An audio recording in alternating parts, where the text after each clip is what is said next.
Good morning everyone. आज की chemistry class start करते हैं।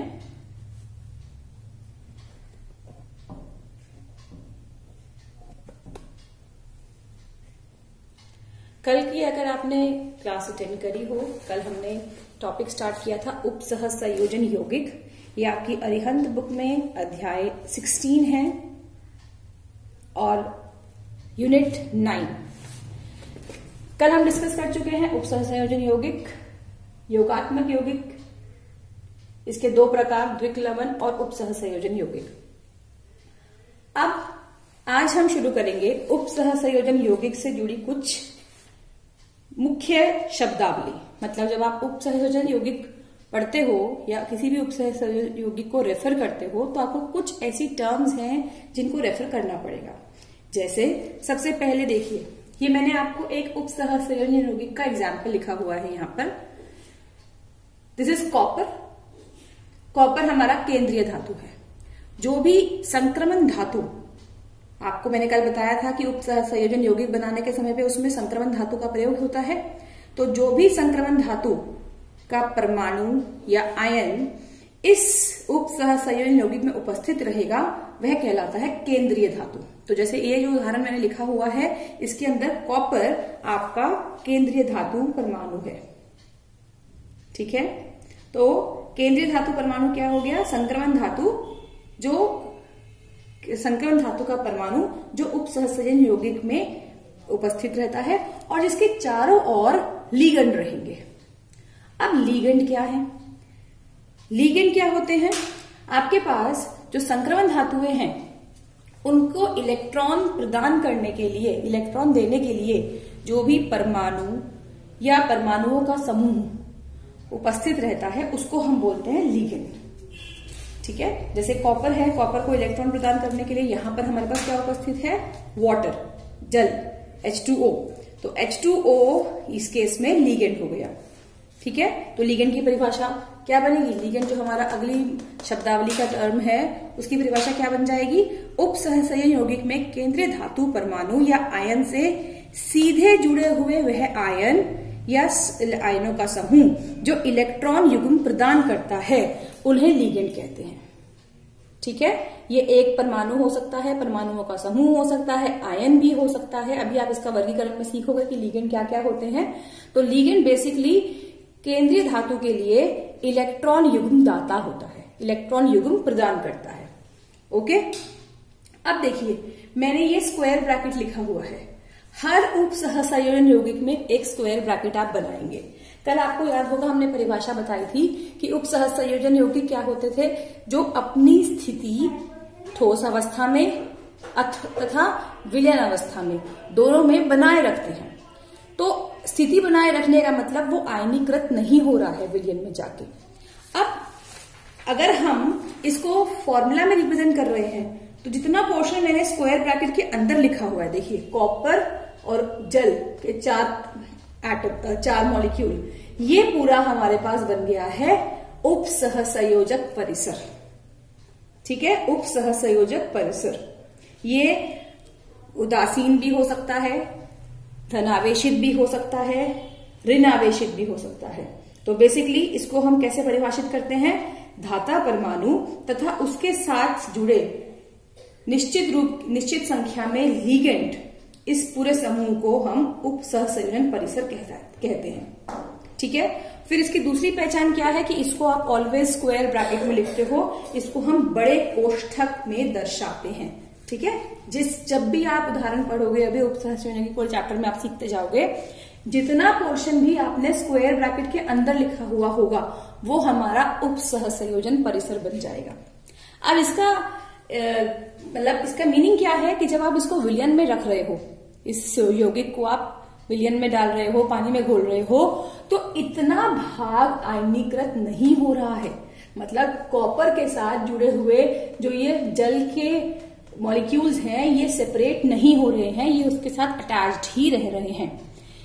सल्फेट जो इसके बाहर चला गया है ये अलग आयन आ जाएगा, ये अलग आयन आ जाएगा। आयनीकृत आयन जब ये जितना पोर्शन स्क्वायर ब्रैकेट के बाहर है वो हो गया हमारा आयनिक परिसर।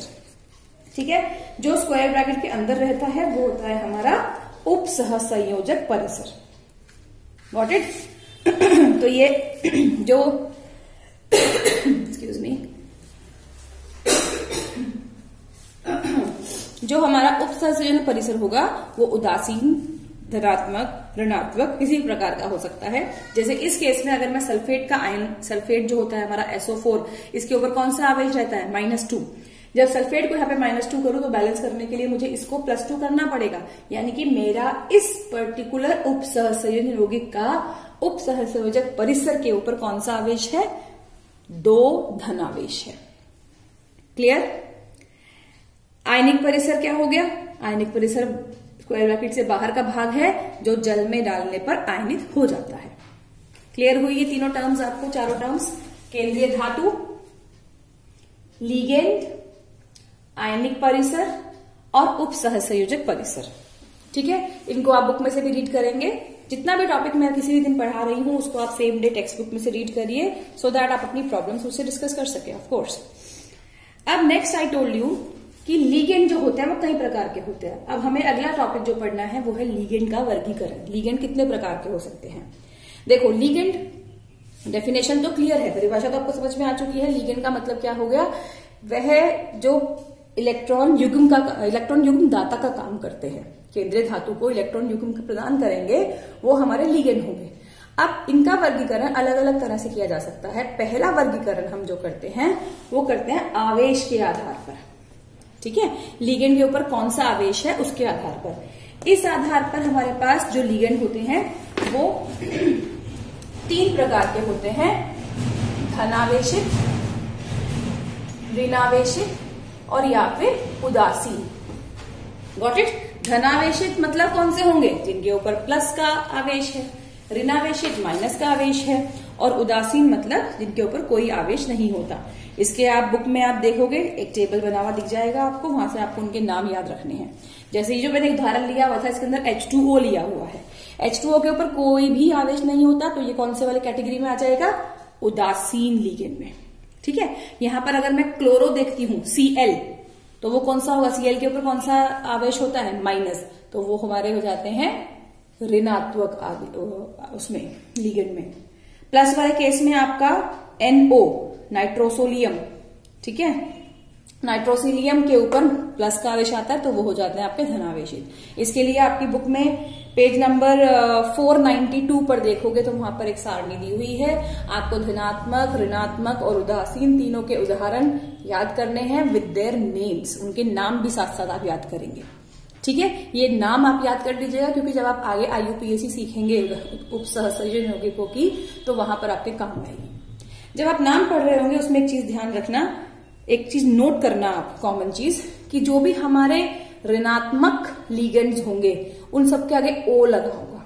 क्लोरो, फ्लोरो, सल्फेटो, ब्रोमीडो। आप जब पढ़ोगे तो आपको पता चलेगी ये बात, और इसको आप एक अपने लिए पहचान भी रख सकते हो कि जब नाम हमें दिख जाएगा तो आप आवेश तो ऑटोमेटिकली याद रख सकते हो। देन जो हमारे धनात्मक होंगे उन सबके आगे इयम लगा हुआ होगा। ठीक है, hydronium, hydrogenium, nitrosylium. Got it? ऋणात्मक वालों के लिए आई टोल्ड यू उसमें ओ साउंड आएगी लास्ट में, और धनात्मक वालों के लिए लास्ट में आएगी आपके पास इयम साउंड। क्लियर? ये आपका लीगेंड का पहला वर्गीकरण समझ में आ गया होगा। लीगेंड का वर्गीकरण आवेश के आधार पर 3 प्रकार के लीगेंड्स हैं हमारे: धनात्मक लीगेंड्स, ऋणात्मक लीगेंड्स और उदासीन लीगेंड्स। ठीक है, दूसरा लीगेंड होता है हमारा दाता परमाणु के आधार पर। दाता परमाणु के आधार पर मतलब जैसे मैंने ये वाला केस लिया हुआ है, यहाँ पर वाटर लिया हुआ है H2O। एक्वा लीगेंड के अंदर आपका इलेक्ट्रॉन युग्म कौन प्रदान कर सकता है? ऑक्सीजन,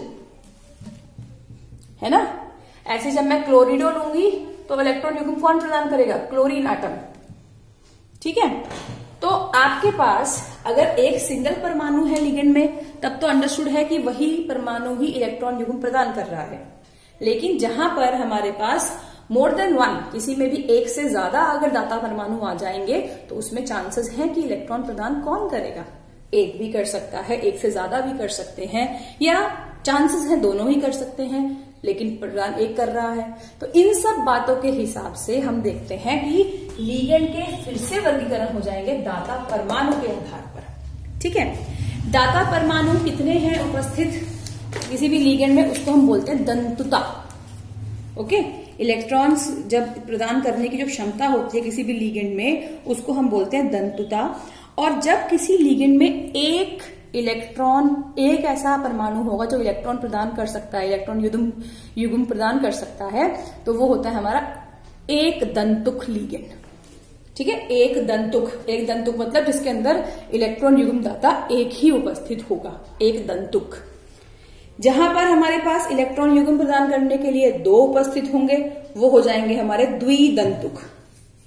ठीक है, द्विदंतुक, ये तो सिंपल है, आपको समझ में आ ही रहा होगा। एक दंतुक मतलब एक प्रदान करने वाला, जो मैंने अभी बोर्ड पे लिखे भी यहाँ पे, ये सब एक दंतुक है। ठीक है, द्विदंतुक कौन से हो जाएंगे, जिसके अंदर इलेक्ट्रॉन युग्म प्रदान करने के लिए दो इलेक्ट्रॉन दाता परमाणु प्रेजेंट होंगे। ठीक है, इसका एग्जाम्पल देखो, इसका एग्जाम्पल है एथिलीन डायअमीन।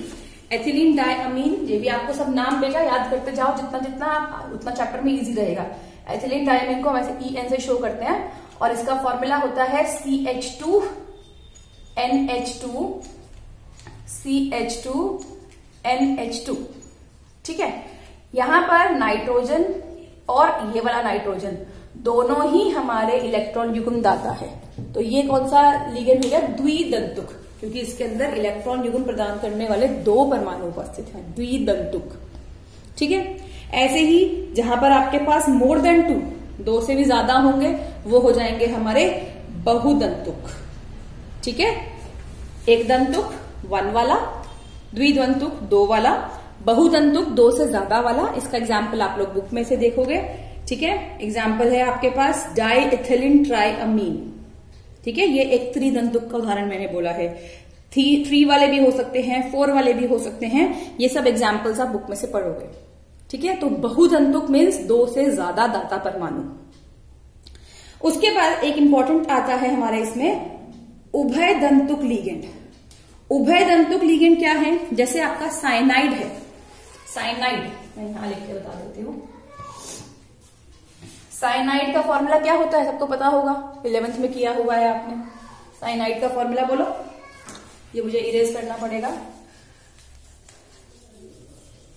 साइनाइड का फॉर्मूला आपने पढ़ा हुआ है, इट इज CN, है ना। अब CN में कार्बन भी इलेक्ट्रॉन युग्म दाता का काम कर सकता है और नाइट्रोजन भी, लेकिन दोनों एक साथ नहीं करेंगे, समझे। अगर कार्बन हमारा इलेक्ट्रॉन युग्म दाता का काम करेगा तो हम बोलते हैं उसको साइनिडो, और अगर, या नाइट्राइल भी कह सकते हैं, और अगर नाइट्रोजन इलेक्ट्रॉन युग्म का दाता का काम करेगा तो वो बन जाता है आइसोसाइनाइड या फिर आइसोनाइट्राइल। ठीक है, तो ऐसे केस में उभय दंतुक का मतलब दाता परमाणु तो एक ही है, एक टाइम पे एक ही परमाणु इलेक्ट्रॉन प्रदान कर रहा है, लेकिन चांसेस हैं दोनों ही करने की कैपेसिटी रखते हैं। तो जब साइनाइडो होगा, हम साइनाइडो बोल रहे हैं तो कार्बन दाता परमाणु का काम कर रहा है, और जब हम आइसोसाइनाइडो बोल रहे हैं तो फिर आपका नाइट्रोजन दाता परमाणु का काम कर रहा है। क्लियर। ऐसे लीगेंड जहां पर एक से ज्यादा पॉसिबिलिटी हो जाती हैं, ये कहलाते हैं आपके उभय दंतुक लीगेंड्स। उभय दंतुक लीगेंड्स, अंडरस्टूड। आज हम यहीं पर वाइंड अप करेंगे, ये हमारा लास्ट टॉपिक रहेगा। तो लीगेंड का वर्गीकरण तक आप लोग बुक में से रीड करोगे। उभय दंतुक लीगेंड, जो लास्ट वाला मैंने बोला वो थोड़ा सा आप लोग के लिए कंफ्यूजन रहेगी, इसके उदाहरण आप स्ट्रक्चर्स लिख के पढ़ना। जब भी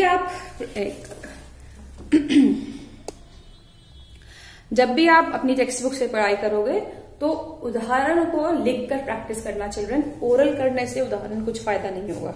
ठीक है, जितने भी स्ट्रक्चर्स आते जाएंगे, फॉर्मूलाज आते जाएंगे, उनको ट्राई एंड राइट देम। ठीक है, लिख लिख के प्रैक्टिस करोगे तो it will benefit you only. आपको मेमोराइज करने में इजी रहेगा। जो हमने अभी आज पढ़ लिया है लीगेंड के वर्गीकरण में, उसमें आपको बहुत कुछ लर्निंग वर्क मिल गया है। तो जब हम कल की क्लास स्टार्ट करें उससे पहले आप इतना लर्न करके रख लीजिएगा, ताकि कल की क्लास आपको अच्छे से बेटर समझ में आ जाए। Okay, that's all for today. कुछ भी प्रॉब्लम्स हैं तो मुझसे क्लास में आप पूछ लो। अभी वीडियो मैं एंड कर रही हूँ। Thank you.